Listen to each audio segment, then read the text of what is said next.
छात्रों, आइए आज हम प्रतिरोध की ताप पर निर्भरता इस पर चलते हैं।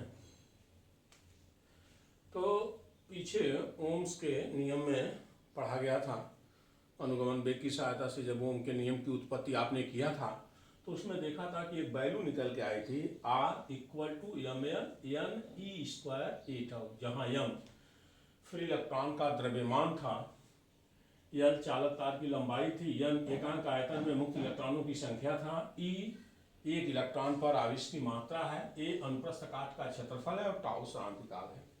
किसी दिए गए चालक तार के लिए NaL कांस्टेंट होगा, यानी Na और L की वैल्यू जो है कि उस चालक तार के लिए नियत होगी, तो R इनवर्सली प्रोपोर्शनल टाउ हो जाएगा। इसको आप इक्वेशन नंबर 1 कर दीजिए।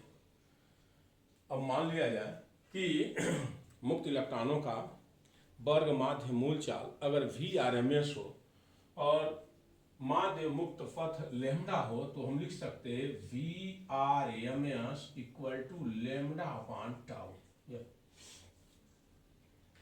यानी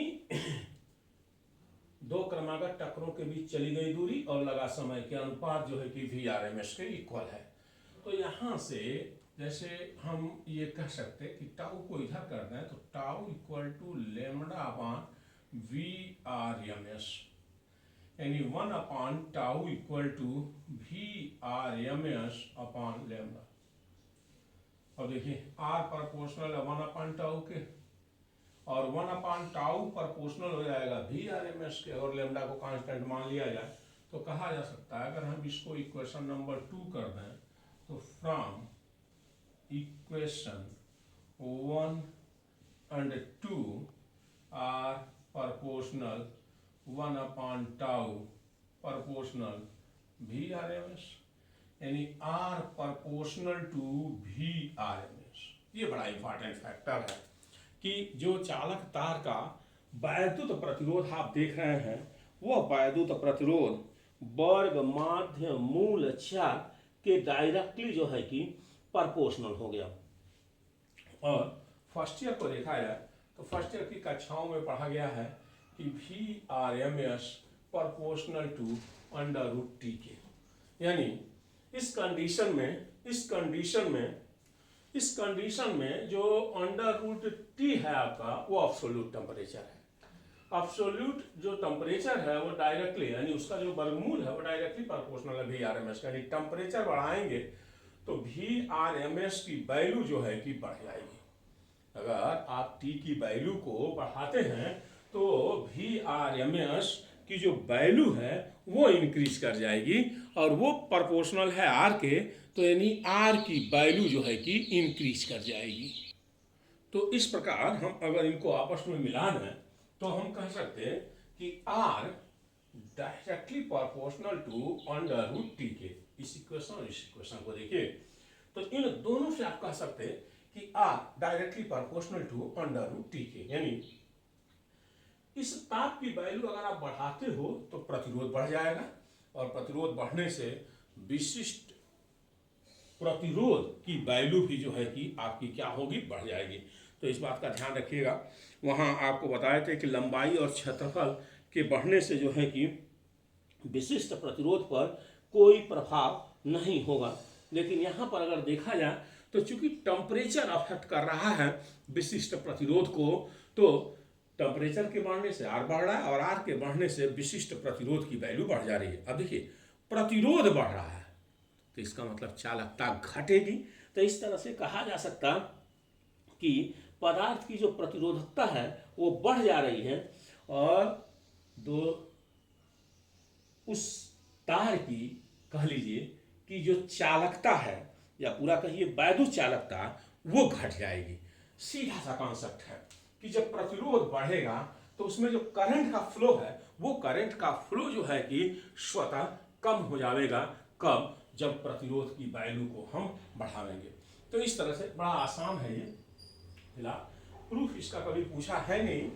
तो आपको ध्यान क्या रखना है, इसमें हम ध्यान में रखेंगे कि जब टेम्परेचर को हम इंक्रीज करते हैं तो रेजिस्टेंस की वैल्यू इंक्रीज होती है, और रेजिस्टेंस की वैल्यू जब इंक्रीज होगी तो स्पेसिफिक रेजिस्टेंस बढ़ेगा, और इससे जो कंडक्टिविटी है, इलेक्ट्रिकल जो कंडक्टिविटी है, जो वैद्युत चालकता है, उस वैद्युत चालकता की वैल्यू जो है कि घट जाती है, क्योंकि प्रतिरोध की वैल्यू बढ़ रही है। आइए अब इसी क्रम में अगर हम मान लें कि किसी पदार्थ का 0 डिग्री सेंटीग्रेड पर प्रतिरोध R0 है और T डिग्री सेंटीग्रेड पर उसका प्रतिरोध RT है, तब एक इक्वेशन होता है, दूसरे भाग में पीछे पढ़े हैं, RT equal to R0 1 plus alpha T। RT T degree centigrade पर प्रतिरोध है, R0 0 डिग्री सेंटीग्रेड पर प्रतिरोध है।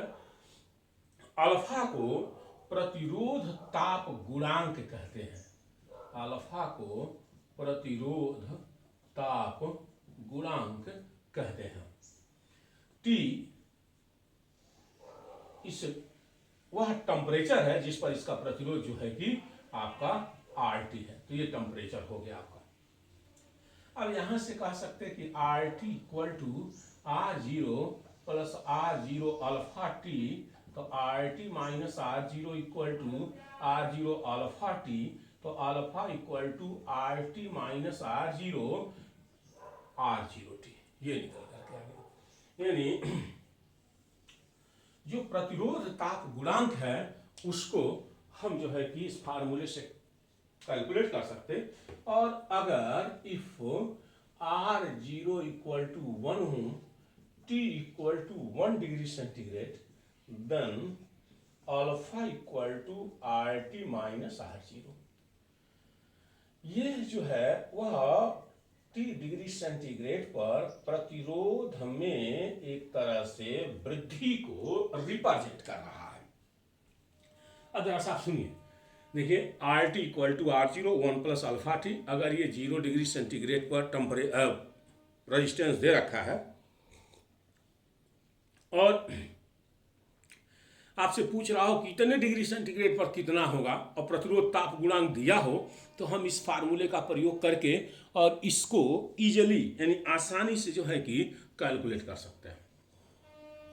ठीक है, या किसी को भी पूछता है RT दे दिया, टेम्परेचर पूछा, तब भी आप निकाल सकते हैं। ठीक है, अब प्रतिरोध ताप गुणांक को परिभाषित कैसे करेंगे, तो जरा सा देखें कि यदि किसी चालक तार का प्रतिरोध, प्रारंभिक प्रतिरोध 1 ओम का हो, तब उसके टेम्परेचर में 1 डिग्री सेंटीग्रेड की वृद्धि करने पर प्रतिरोध में होने वाली वृद्धि ही प्रतिरोध ताप गुणांक है या कहलाती है। ठीक है, प्रतिरोध कह रहा है कि यदि प्रारंभिक प्रतिरोध या 0 डिग्री सेंटीग्रेड प्रतिरोध 1 ओम हो, तब 1 डिग्री सेंटीग्रेड टेम्परेचर बढ़ाने पर उसके प्रतिरोध में होने वाली वृद्धि ही प्रतिरोध ताप गुणांक कहलाता है। अब देखिए, इस अल्फा का जो यूनिट होगा, ये भी रेजिस्टेंस खत्म हो गया, ये T है, टेम्परेचर है वो, तो जब वो टेम्परेचर है तो प्रति डिग्री सेंटीग्रेड इसकी जो है कि यूनिट होगी आपकी, और थीटा टू पावर -1 इसका जो है कि डायमेंशन होगा। अब एक काम और कर सकते हैं आप, वो काम ये कर सकते हैं कि ये जो आप अल्फा देख रहे हो, इस अल्फा की वैल्यू 1/273 प्रति डिग्री सेंटीग्रेड होता है। तो अगर ये वैल्यू यहाँ सब्स्टिट्यूट कर दिया जाए, जैसे अल्फा इक्वल टू 1/273 यहाँ इस इक्वेशन में रख दें, तो RT equal to R0 1 plus 1/273 into T, RT equal to R0 273 plus T upon 273, तो 273 plus T equal to T, ये परमताप आ गया आपका, यहाँ रख दिया जाए तो RT equal to R0 into T upon 273, यानी यह एब्सोल्यूट टेम्परेचर के भी डायरेक्टली प्रोपोर्शनल होता है। यानी जो प्रतिरोध की वैल्यू है, किसी भी शुद्ध धातु के तार का जो प्रतिरोध या वस्तु की या धातु की जो प्रतिरोधकता होगी, वह तार के परम ताप के क्या है आपकी समानुपाती होगी। इस तरह से ये RT की वैल्यू डायरेक्टली प्रोपोर्शनल हो गई। अब आइए मिश्र धातुओं की प्रतिरोधकता देखते हैं। ध्यान रखिएगा, जो मिश्र धातु हैं, मिश्र धातुओं की भी प्रतिरोधकता टेम्परेचर के बढ़ने पर बढ़ती है, लेकिन धातुओं की अपेक्षा कम बढ़ती है। मिश्र धातुओं की भी प्रतिरोधकता ताप के बढ़ने पर बढ़ती है, परंतु शुद्ध धातुओं की अपेक्षा कम बढ़ती है। अब है आपके अर्धचालकों की प्रतिरोधकता। ये देखें जरा सा, अर्धचालकों की प्रतिरोधकता, ये तो आप स्वतः समझ जाएंगे।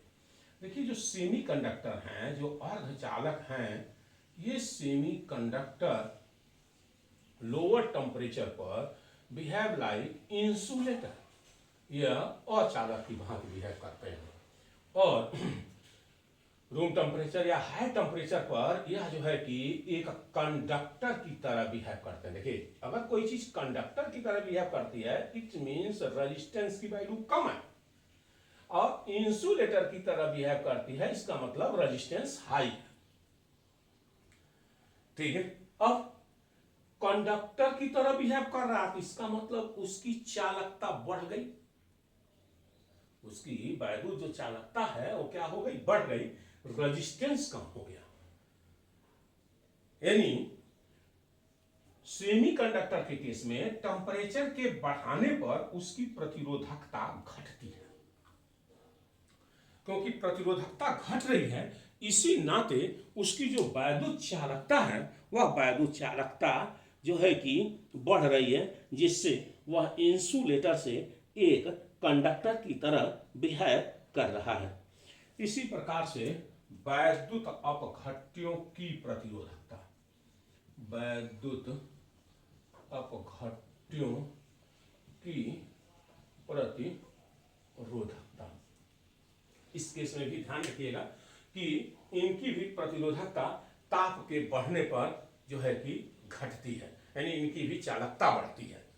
प्रतिरोधकता घटती है, चालकता जो है कि बढ़ती है।